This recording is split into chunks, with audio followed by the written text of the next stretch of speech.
Hello bachcho, let's read this question.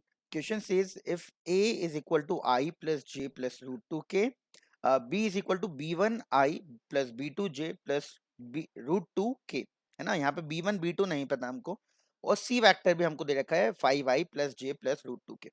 Be three vectors such that the projection vector of B on A is mod A. मतलब B का projection A पे mod A के बराबर है. A plus B vector is perpendicular to C. हमको mod of B निकालना है, ठीक है। तो सबसे पहले तो देखो, projection projection of B vector on A vector कितना होगा, B dot A upon mod A, ठीक है। ये हमको दे रखा है। अच्छा, अब ये प्रोजेक्शन किसके इक्वल है, यहाँ पे दे रखा है ये प्रोजेक्शन किसके इक्वल है, मॉड ए के, ठीक है। तो इसको हम लोग सॉल्व करते हैं। तो ए वेक्टर और बी वेक्टर का डॉट प्रोडक्ट कितना होगा, बी1 प्लस बी2 प्लस, है ना। देखो, वन का बी1 में वन, का बी1 में बी1, वन का बी2 में बी2, रूट टू का रूट टू में तो 2 is equal to mod A का स्क्वायर। तो अब मॉड ए कितना है, under root of 1 square plus root 2 का स्क्वायर। तो मॉड ये हो गया अंडर रूट ऑफ 4 मतलब 2। तो मॉड ए अपने पास 2 है, तो मॉड ए का स्क्वायर कितना हो जाएगा, ये नीचे वाला भी गया ना, इधर नीचे वाला इधर गया, तो b1 plus b2 plus 2 is equal to 4। तो b1 plus b2 is equal to 2। ये हमारे पास पहली इक्वेशन आ गई। अब b1 b2 में एक इक्वेशन और निकाल लेंगे जिससे हमको b1 और b2 की वैल्यू पता चल जाए। उसके लिए हमको बोल रखा है a plus B is perpendicular to c। तो a प्लस बी वैक्टर जो है वो परपेंडिकुलर टू c वैक्टर है। अगर ऐसा होता है तो a प्लस बी वैक्टर का डॉट प्रोडक्ट c वैक्टर के साथ 0 होगा, है ना। तो a dot c plus B dot C बराबर 0, ठीक है।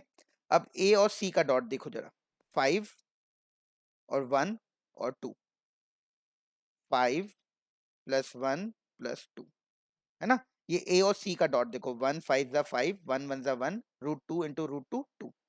अब c का b के साथ, तो 5b1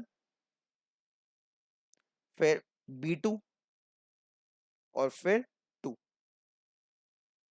तो यहाँ पे भी अपने पास b1 b2 में एक रिलेशन आ गया, देखो 5b1 plus b2 is equal to कितना हो गया, देखो ये 6 और 4 10, तो -10। तो ये दूसरी इक्वेशन आ गई, दो इक्वेशन आ गई, इन दोनों को सॉल्व कर लेंगे, b1 b2 आएगा, देखते हैं अगले पेज पे। तो b1 plus b2 is equal to 2 है, और 5b1 plus b2 is equal to -10 है। ये पहली इक्वेशन है, ये दूसरी इक्वेशन है। दूसरी इक्वेशन को पहली इक्वेशन से माइनस कर दो, तो b2 b2 कैंसिल, यहाँ हो जाएगा 4b1 इज इक्वल टू -12। तो b1 की वैल्यू आ गई -3। पहली इक्वेशन में पुट कर दो, पुट इन फर्स्ट। तो b1 अगर -3 है तो b2 आपके पास आ जाएगा 5। और b वेक्टर कितना हो गया, b वेक्टर हो गया b1 मतलब -3i प्लस 5j और प्लस रूट 2k। हमको मॉड b1 चाहिए, मॉड b वेक्टर मतलब अंडर रूट ऑफ 3 का स्क्वायर प्लस 5 का स्क्वायर प्लस रूट 2 का स्क्वायर। तो ये हो गया अपने पास under root of 9 plus 25 plus 4, which will be equal to under root of, देखिए ये हो गया 9 और 38, अंडर रूट ऑफ 38।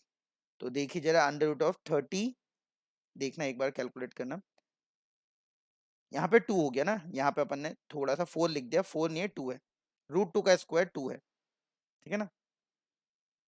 चलिए तो 2, तो 9, ये हो गया 36, मतलब आंसर हो गया 6।